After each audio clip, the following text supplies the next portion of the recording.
Hello, everyone, and thank you very much for the invitation. And I'm just sorry that I can't see you face to face. I would love to be there with you because it's not that easy, and the interaction doesn't flow always that well through the screens. But nevertheless, that's what we have. And I'm very glad that you are so many interested about the SyG grants. I also don't know fully how familiar you are with the ERC, so I'm not going to go into details in other grant schemes. So really, I will focus more on the SyG grants. But by the way, in the picture behind me, in that tall building, that's where the ERC staff works. That's where the council meets. You know, we are guided by 22 very famous scientists who meet several times per year. They look into the policy, they design the calls, what is needed for the applicants, the evaluation process, and so on. And then we, in the staff of the agency, we are implementing what the council thinks. And so I work there on the 21st floor, and that's the building where you, if you make it to step 3, you will come to interviews. In fact, the SyG grant call is the only scheme in which the applicants will still come physically to the interviews in Brussels. For all the other calls, starting consolidated advanced grants, the interviews are online.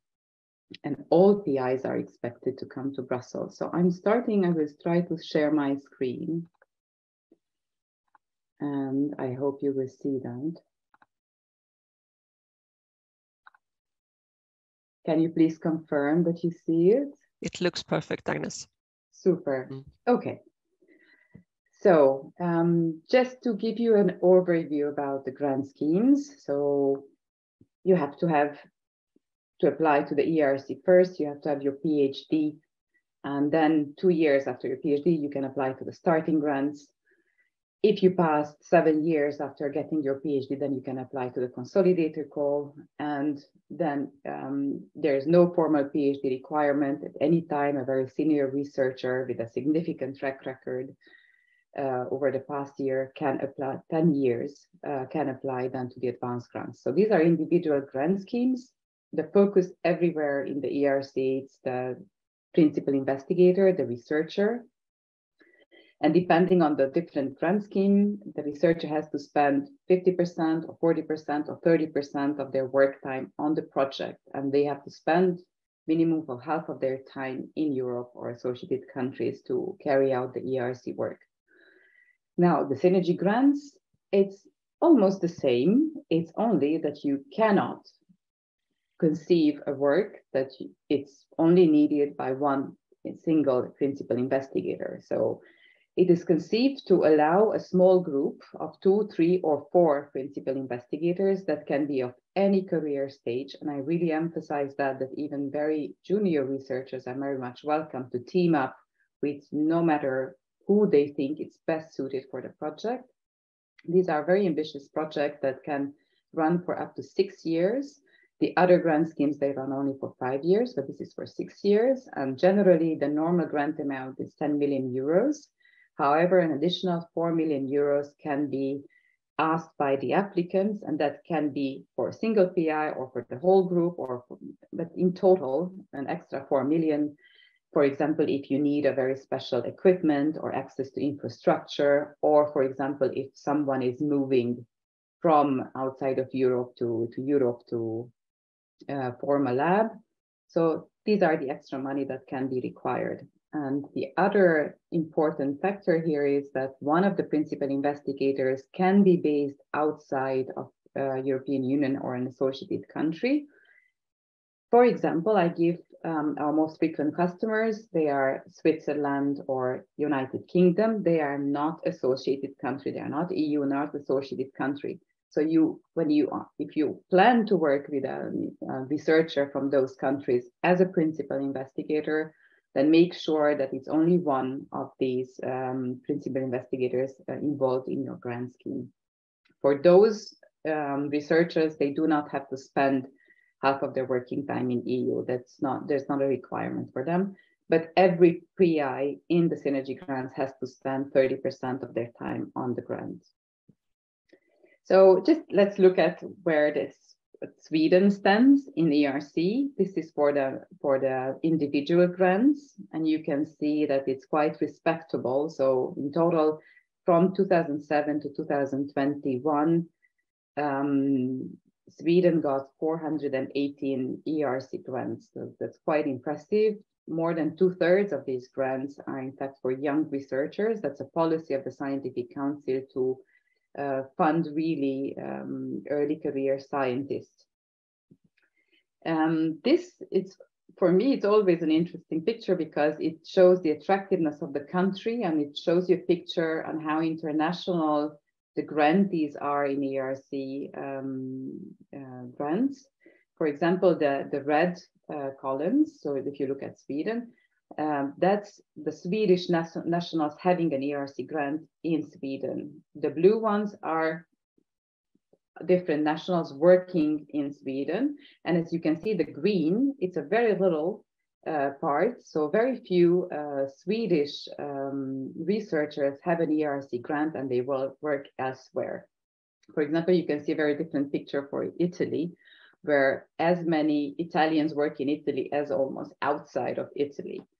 And for example, in Switzerland, you can see that 2/3 of the Swiss host institutions in ERC are by the grant holders are not Swiss nationals. They're very international.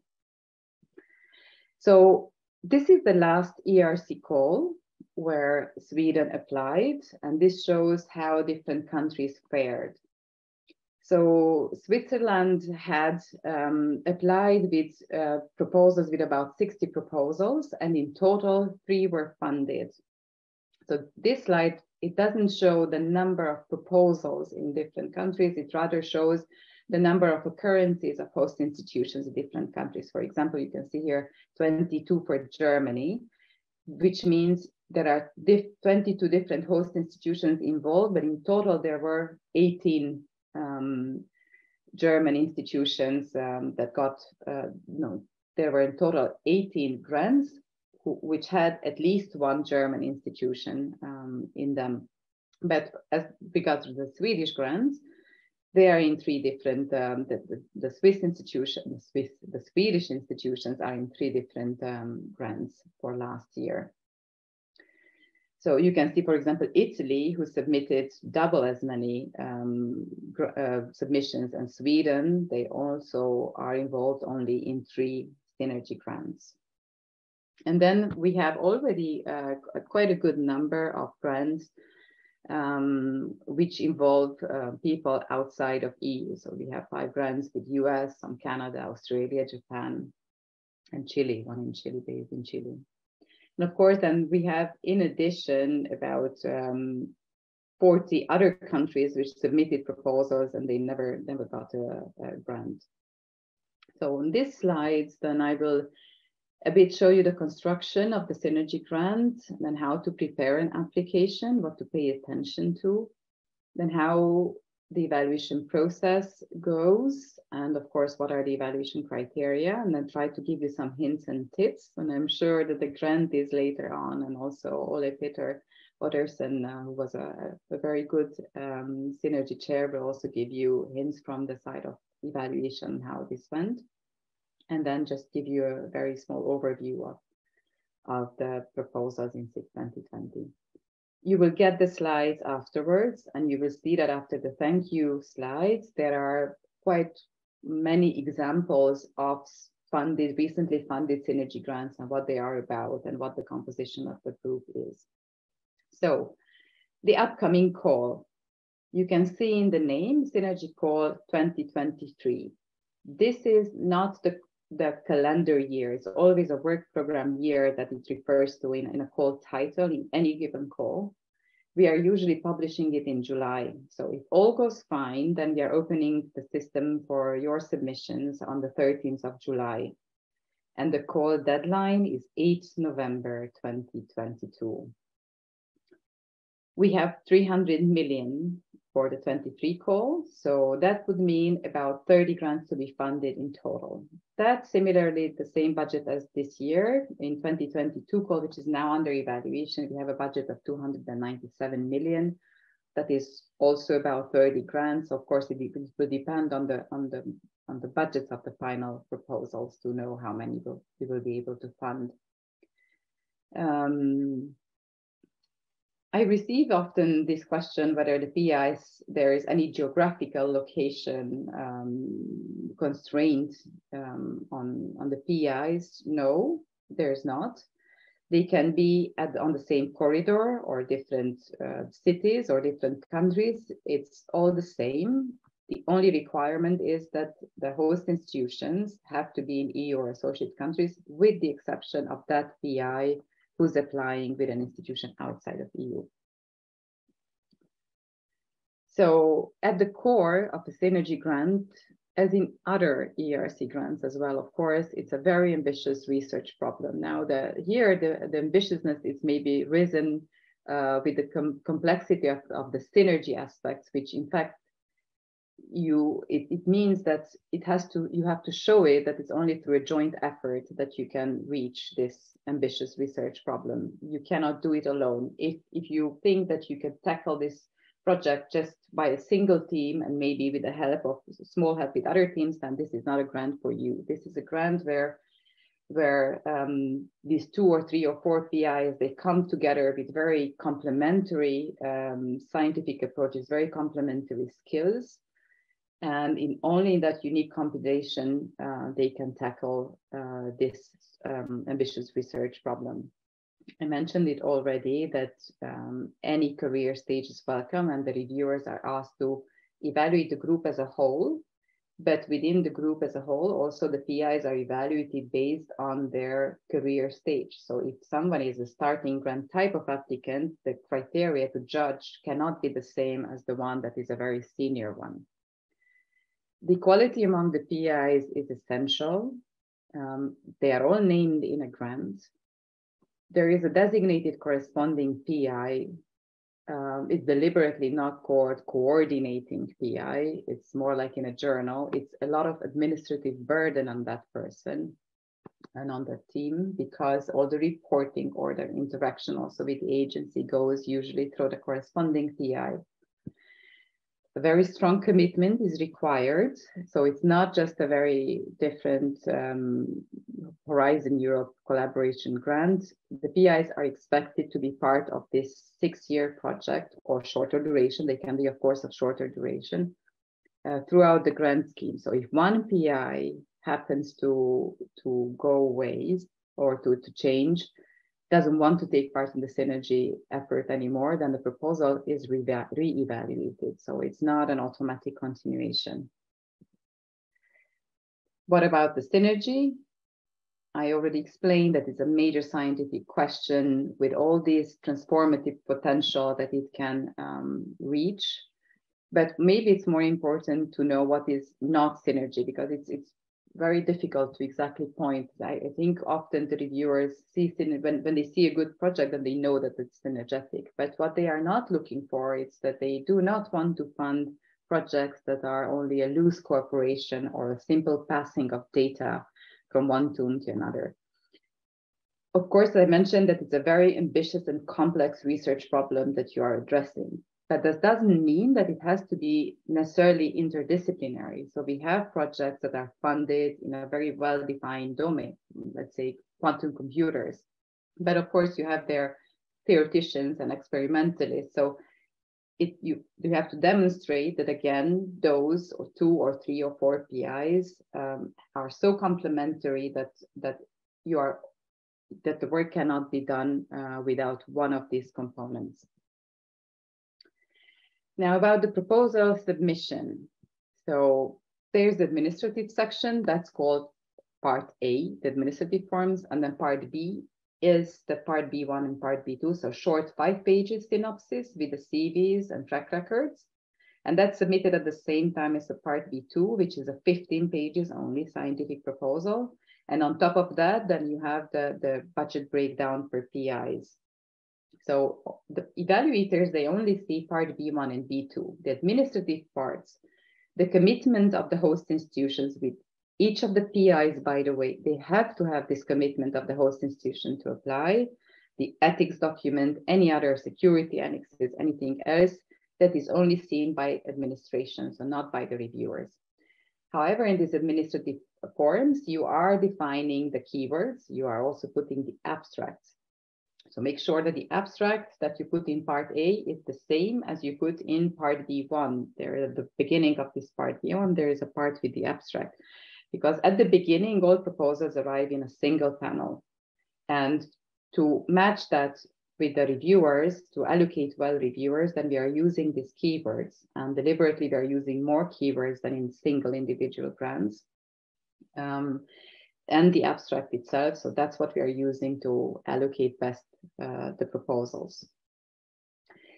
Since 2022, since this year, ERC adhered to the DORA principles. And one of the important changes is that the journal impact factor, it's not accepted anymore as the field relevant indicator. So the reviewers are very much asked to focus on the actual track record in the sense of the quality of the publications and to go away from this numerical, purely numerical counting of the publications and in what publications they are. They're also, the principal investigators are also invited to provide a short narrative description of the scientific importance of their research outputs. That's not compulsory. It's an aid, again, to reviewers to judge better the applicant in the context of their environment, in the context of their track record. And then the other aspect that we introduced since last year already, it's that in case you were affected by the pandemic situation in the past 2 years, then make sure that you are mentioning this in your research proposal, in your CV, because it will be taken into account as the other types of career breaks or even unconventional research career paths. So for example, if you work in an industry or you apply with a company and you don't have an academic background, then that's what you have the opportunity to describe. The gender equality plan, just for you to know that every host institution who's applying to Horizon Europe grant has to have it in place by the time of signing the grant. For the SyG 2022, that was not an obligation, but from this year on, for any call that has a deadline in 2022 now, it's an obligation to have it at granting stage. But your institution knows about it, I'm pretty sure. This is about the restrictions of applying. The restrictions are always looking into the past. So it looks whether an applicant already applied previously to any ERC call. So that table shows you this situation, but nevertheless, it shows you, you can think of what could happen to your grant application or to you in a sense for the future. And what it tells you is that there are 3 steps of evaluation. And if you are falling out at the first step and you're receiving a very low score, which is a C score, that's quite a punishing score, then you will be excluded from applying to the SyG call in the upcoming 2 years. So you can reapply only the 3rd year. This is to give a chance to these poor applications to really better themselves and to make sure that they have everything in place when they want to apply. Contrary to the previous years, there will be no other restrictions. So any applicant who is applying to SyG call can apply to the individual calls as well. So they will be not restricted. But however, the important restrictions that you have to realize is that under the same work program, so which has in the title 2023, you can apply only to 1 call. And always the very first one is taken into consideration. Why am I emphasizing that? Because, you know, all the calls have a different timeline. For example, the advanced grants 2022, it's only open now. So it's under evaluation. So there is possibility. So the 2 evaluations, the 23 and 22 call, for example, they are overlapping completely. But in principle, an applicant to the 2022 call can apply to the 2023 call as well, because they are not under the same work program. But if in the title you have the same year, then no way, you cannot apply. I hope this is clear, so feel free to ask me questions if not. Now, we have also a good number of previous ERC grantees that are applying. And as a general rule for all ERC grants, your current grant has to end within 2 years of the call deadline. Now, this for synergy grant means that if you have an individual ERC grant or even a previous synergy grant, then your grant has to end before 8 November 2025 to be eligible to apply to the synergy grant call. About the evaluation criteria, and then I will speak about the evaluation process as well. So there is only one, it's the quality of the PIs and the quality of the research project. And then there are different aspects that are looked at in evaluation. For example, in step 1, only the feasibility is assessed, not the methodology. And here are the evaluation questions. So I'm not going to read them out, but I put them here because I consider them quite important. Because when you are preparing your proposal, I would advise to have these questions in mind, because the reviewers, they have a form to fill out in the evaluation system. And these are the questions. And each of these questions then have a text box, and they have to find the answers to these questions in your proposals. So be sure that you are structuring it well. Be sure that they can easily find the answers to all these questions that are here. There are certain questions that are not asked at step 2 because it's step 1, because at step 1 only the 5 pages synopsis plus the CVs and track records are assessed, nothing else. In step 2, when together with B1, the B2 part is also assessed, then you have further questions coming together with the previous ones regarding the details on the methodology, the resources, the time, the commitment, and so on. And of course, then you have a second section which targets the principal investigators. You have in total 3 questions there. And these are evaluated as a whole. So there are no questions for individual PIs, but these questions target the whole group. And below these questions, there is also a text box where the reviewers can further comment on the individual PIs or on the group as a whole on what they think about. So how is the evaluation process? I already mentioned that there are 3 steps. In the first step, there is 1 panel. So the panels here are quite different from the individual schemes starting COG Advanced, because there you have 27 panels now in the ERC. Since the past 2 years, we have 27 panels. So 11, for example, in physical sciences and engineering. And then we have 7 in social science and humanities, and the rest are in life sciences. All these panels in the normal schemes, they have keywords. So each panel has a set of 20, 30, 40 keywords. These keywords are used in the synergy grant. That's what I mentioned in the submission forms, that you are not submitting to a panel. Nevertheless, these general keywords and also free keywords are helping us assigning the proposals. So in step 1, then all panel members, there are only 87 maximum in total. And these panelists have to cover all scientific fields, everything, starting from astrophysics to structural biology, to history, to archaeology, to economics, everything. So it's quite impossible really to be specialist in that step. So they are looking at the proposals from the generalist point of view. So along these 87 panel members are not enough to evaluate. So we are making use of the panel members of other ERC calls, of starting COG Advanced.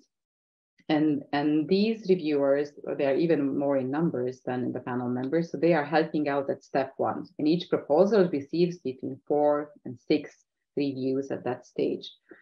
So when the reviewers handed in their reviews, then there is a panel meeting. And again, the peculiarity in synergy is that's only the 11 people, panel chairs, 5 chairs, and 6 vice chairs are coming together in Brussels. And then they decide on the proposals. How many they can pass from one step to another is always limited by the budget that is allocated to a particular call. As I mentioned, we have 300 million. At step 1, we have a limit of passing 7 times this. So we are calculating of what are the budgets in these proposals. And then we are cutting, the panel are ranking these proposals, and that at maximum 7 times we are cutting. So it means about 230 maximum can be passed to the next step. And then the B and the C scored proposals, these are the rejected proposals, they are receiving a feedback, they are receiving the full evaluation reports. So then all the individual reports that are written in step 1. So as soon as we have done these 200, above 200 proposals, then 5 panels are formed. These are not fixed, they are not thematic panels as in the other calls. So it's meaningless to know really the composition from one year to another, because every year this changes depending on what are the proposals that remain there still in the game, and what are the expertise of the panel members. But roughly, there are 2 life science panels, 2 physical science engineering, and 1 social science and humanities. They are extremely interdisciplinary panels. There are so it doesn't matter where your proposal ends up. You just have to know that they will end up in the best pool. In that pool where you have the chances of having similar proposals, and also the reviewers are best suited. And if there are reviewers that are not in your panel, close to your proposal, then we are making sure that at the panel discussion, these other panel members from other panels pop in and into the discussion. And so you get the best evaluation regardless in which panel you end up. But again, still, the panel members are generalists. Therefore, they are helped out at this stage by remote referees. These are specialists. So the panel members, when they are looking at the part B1 and B2s, especially now in step 2, then they decide who could be in the world the best specialists to look at your proposals. And they are nominating these remote referees. And we are receiving about 4, 5, 6 additional reviews from these specialists. So in general, a proposal will receive between 8 and 11 reviews at this stage. And then we have again, so all reviews are done. Then there is a panel meeting, end of June next year. Every panel member comes to the Brussels in this configuration of the 5 panels. As I said, they are going from one panel to another. They discuss this proposal, all these proposals, they rank them, and they can pass in the 23 call up to 4 times the budget. For example, now in 22, they can pass only 3 times the call budget. Next year, it's a bit more. So it gives a bigger pool of competition at step 3. So in step 3, so you pass, let's say, to the interview stage. So we immediately again inform the applicants, the ones that are rejected, but also those ones that passed. And we tell the passed ones right after the panel meeting that you passed, and that you need to prepare for the interviews that take place this and this time. And this is the interview format. Now, in this case, again, depending on the proposals, we can keep the same 5 panels, but we can reconfigure the panels as well if need be. There are no new reviews written at all, but based on the step 2 reviews that I said, there are quite a lot of them, so about 10, let's just say as an average. Then, and based on the questions that are prepared in advance by the panel members, so they prepare extremely well for this interview. Then the PIs are interviewed for about 15 to 20 minutes, followed by discussion about 40 minutes with the panel. And then the panel, of course, again, rank all these proposals, and then they score them accordingly. So there will be in total in the 5 panels, 30 funded. Then we will have other proposals that are still scored an A, but will probably not have a funding limit. And of course, we don't have a C score anymore in step 2 and step 3, only a B score. And at step 3, every applicant receives all the evaluation reports and the panel comments written by the panel. So who is evaluating these proposals? This is the view of the 2020 call. You can see that at that time we had 86 panel members. For example, this year we have 87, very different configuration of panels. And then they were aided by these 117 panel evaluators. And that's roughly what we are seeing also this year. In step 2, that's just for me as a curiosity, that we see that only about 1/3 of the reviewers invited to review. These are non-paid experts, by the way. Only about 1/3 of these experts are delivering a review. That's very normal.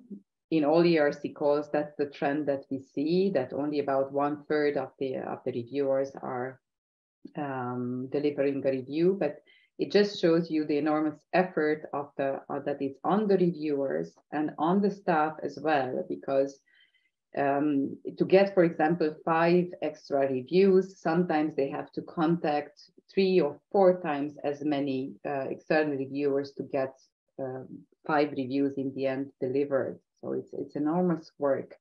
We tried in the past to pay them, and it was just a very, very big administrative burden, and we didn't have a higher acceptance rate of reviewing. So that's where then the ERC said, still we are going on with remote reviewers not being paid for the ERC work. So now I'm just giving you some hints and tips. Step 1, one panel, they see only part B1. Look at the evaluation criteria, and then you know again that you have to pay very much attention to the ambitiousness of your research project. So just a very small incremental step that you're proposing, that's not enough for a synergy group. The synergetic aspects, they are not the end goal, they are just a means to reach the end goal. But this means, this know-how of the group, it's very, very essential. Know the state of the play. You would be surprised by how many applicants don't put in the context the research of who actually works on it and what is going on in the field. And then it has to be a very clear presentation, because they are looked at generally. So you will have reviewers who are absolutely not close to your field. They have to understand, they have to be very interested by your research idea to read further, to understand it, to make sure that it passes to the next step where you can have then the specialists who understand that they're really the small details. Then in step 2, both parts are looked at. So make sure that you are not repeating part B1, because they see both parts. Remote reviewers, they see for the first time part B1 and B2. The panel members, they already evaluated part B1, so for them it's just an extra to get the part B2. So make sure that you are providing sufficient detail on your work plan, methodology, on the justify requested resources. You are requesting 10 million or more grants. You can, of course, justify, you can also, of course, ask for a lot less.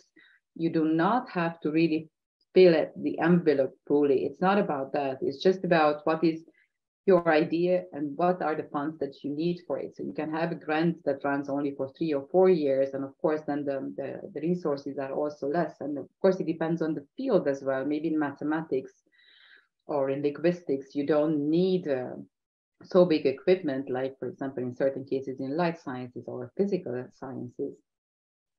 Explain the involvement of the team members. You have the possibility and the space for that.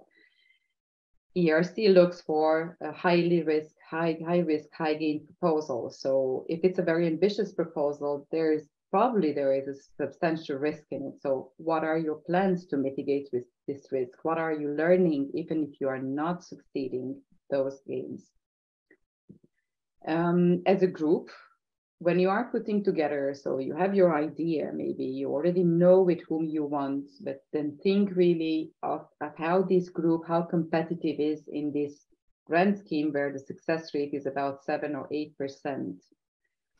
How, if you are a young PI, then how is it clear that you can show it in your proposal that you can work independently? How strong is the group as a whole? As for the project, all these questions when you are thinking is, how is the idea so important? How substantially is a leap in science? What is the transformative potential? Again, think why this group with this combination, who do you put actually as a team member, as an additional partner? Maybe it's just a small part of the work, and who is actually PI in your grant scheme? How timely it is. All these questions are quite important. So the budget, as I mentioned, it's a substantial budget. it doesn't look good if the panel in step 3 asks something about you and you don't know the resources. You will always be able during the grant's lifetime to reallocate them and adjust them if the science doesn't go exactly as planned, which is quite normal in frontier science. However, make sure that you know what is in the proposal and do calculate. You wouldn't believe how many calculation errors we are seeing in the proposals. Unfortunately, in the SyNRG grants, we cannot have a budget table in the administrative forms which automatically calculates the figures. You have to put that at the end of the part B2, you know, in a PDF file. So you have to copy paste it from Excel, and there are incredibly a lot of mistakes. So please make sure that there are no calculation mistakes in them. And this is just about the CVs again. When you are presenting it, use the CV template that the ERC provides you. If you are teaming up with a PI that maybe does not have such a substantial CV as your own, let's say, then make sure that CV is presented in such a way that it's coming out what are the key contributions and how that scientific relevance and importance is of what of the track record of that person. And of course, submit the proposal in time. So when we look at the why a proposal is rejected, then that's, of course, we are seeing it on multiple levels, usually. With regards to the PIs, it's especially if it's younger ones, then again, it doesn't come through of that they are able to work independently and to carry out such an ambitious project. It's the complementarity of the PI, the synergetic aspects are quite important as well. And regards with a project, this how narrow or how broad or unfocused is, it's a very difficult balance to put. And maybe the grantees will be able to tell you also on how they built up their project in that sense. Very often we see that they are rejected because the proposed research is of incremental nature. So there again, I emphasize the boldness of your idea. So think big in this case. And the interview, don't underestimate it. It's really what we have seen for the grantees, that's what they said, those grantees that were interviewed and got the grant is how much they rehearsed. So they had mock interviews, they prepared for that. So summing it up, an original and exciting idea, get support of your host institution in time, submit it well before the deadline, because we see that about half of the applicants, they submit on the last day. It's not a very complex administrative form. However, it does have tricks in it, especially if you are adding their contacts or further beneficiaries. If you need to get the host support letters, you cannot do it on the last day. And when you are writing your proposal, then really we advise to get feedback from your peers. And what also the grantee said, it's that if their proposal was of a very interdisciplinary nature, for example, then this obstacle of the different scientific languages in this close collaboration was a bit of hamper at the beginning. So a catalyst is not the same in biology or chemistry or physics. So what exactly is meant by the same words, it's not the same in different communities. So that's not to be underestimated when you're putting the proposal together. This slide is just to illustrate that even though all proposals are submitted but to one panel, the evaluation is quite fair, and it's really covering a breadth of science and scholarship that is quite impressive. So you can see submissions from all fields of science. The green parts are those ones that were funded. This is just if we are relating them to the individual panels. So we are looking at the keywords of those proposals that were submitted and then in the end funded, and depending on their score as well. And then we are looking at how they are distributed. So you can see that we have, in fact, an even better distribution that we have in the individual grants, because we have seen in the individual grants a small decrease of during the years in life sciences in a number of applications, and we do not see that in the SyNRG grants. So a very competitive call, ambitious research where the end result should be more than the mere sum of the parts. And we are very much encouraging even early career applicants to apply. On our website, you can find all the funded projects, all the SyNRG grants. So look into that, look who's funded, what sort of CVs they have. You can have, you have 4 videos of SyNRG grants on our website. You have videos on ERC classes on how actually to apply. And of course, you have your national contact point to help you setting up and even for the mock interview, then to prepare. And if you have a question for which you did not find an answer in the information for applicants in the work program, information for applicants comes out in July as well. So make sure that you are reading that, because we are writing, my team and with me are writing that for you. If it's not useful, let us know. It's for you. And if you have a question, then do write to us. We are looking constantly at the mailbox. We are replying to you quite quickly. So that's it from my side. Thank you very much for your attention, and I will stop sharing.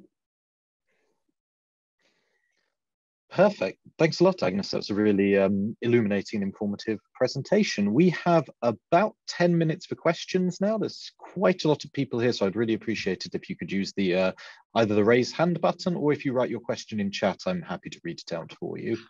So do we have anyone who'd like to get us started?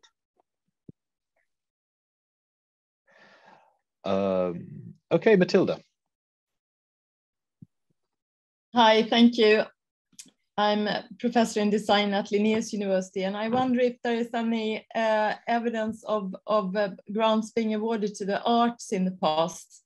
So if there is a chance for researchers in art and design. I don't know from top of my head. I would advise that you look on our website. So you can search by keywords, pre-keywords too, but ERC keywords. You can also see the structure. But there were a good number of projects funded in humanities. So I really can't answer to you on that. I'm looking at my slides to see what is in social, what I put here. But the examples that I put after the thank you that are on more on human history. So that's not that. And how science fails. So I don't see on arts as an example, but it doesn't mean that we didn't fund. Excellent. I will have a proper look. Thank you. And thanks for an excellent presentation. Thank you. Tamsin was next. Hi, thanks, John. Thank you, Agnes, for a very clear presentation. I was wondering if you happen to know for the 2022 call, which has passed and is under evaluation still, if you know how many early career researchers applied and how many got through to step 2, because I know in previous years it's been a very small number.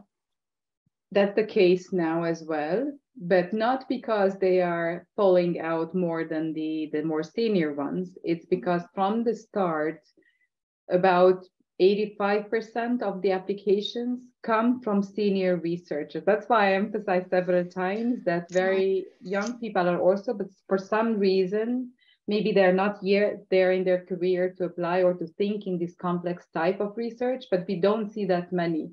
So they are not falling out more in numbers or in percentage than the more seniors are, but it's the case even now that we have extremely few. Thank you. And actually, we have a question in chat from Antonio as a nice follow-up on that. Do you have a tip on the criteria for measuring the independent research track record of the PIs, especially for those who are at an early career stage? Yeah, there is. So in the information for applicants again, and even in the work program, so if the 2023 is not yet out, that will be in July, but it will be pretty similar to what is in 2022. So I would advise to go even on our website and download it. And there are a set of criteria put there, what you need to put in your CVs, like, for example, starting grant types, only 5 publications. Try to emphasize how, if in your publishing, so it depends again on your field, on how you, I mean, evaluators are in your field, so they know the publishing habits.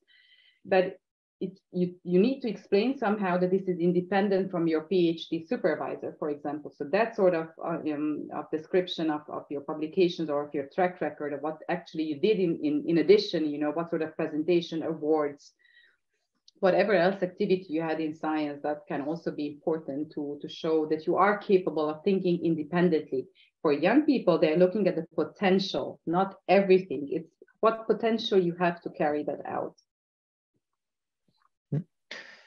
Thanks. We have another question from chat here from Sophia. Is there a limit to the an upper limit to the PI age? Can it be an issue if you have older PIs on your team? For example, is 70 or older? Okay. We have funded grantees that are above 70.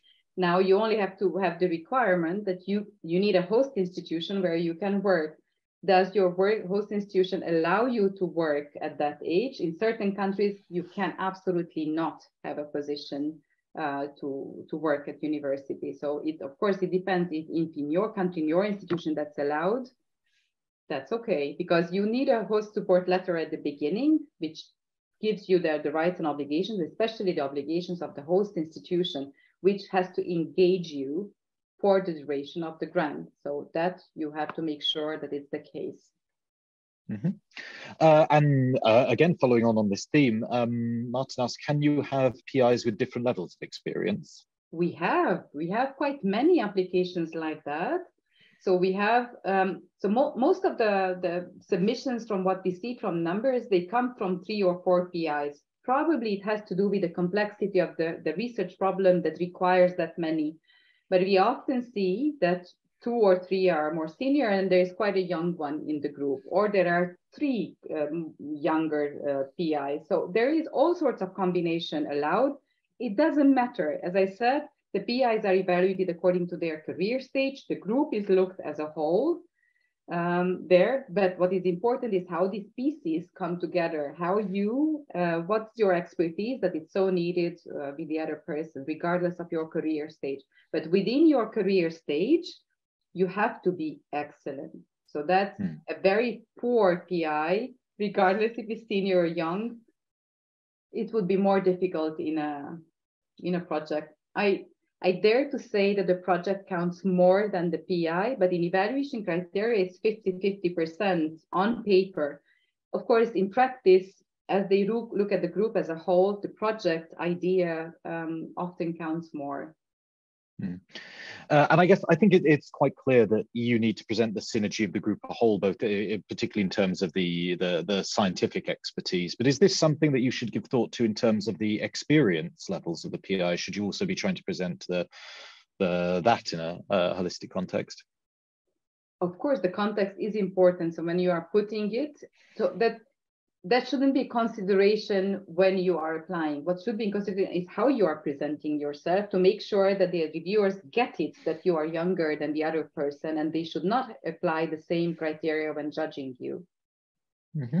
And we are trying to point this out to the reviewers, so that the scientific officers, for example, they are following up the reviews, they are getting back to the reviewers of making sure that the reviewer, the criteria, they are applied correctly and the discussions flow correctly.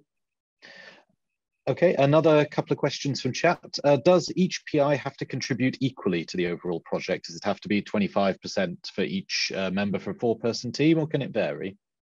It can vary.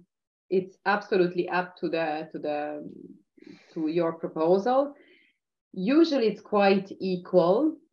Also, because then you get to wonder, if you have only 5% into your project, how does it really contribute to your field? And wouldn't you be then better suited to be just a simple team member in one of the groups of the PIs if it's not a significant part of your project? But roughly, we see that they're more or less equal.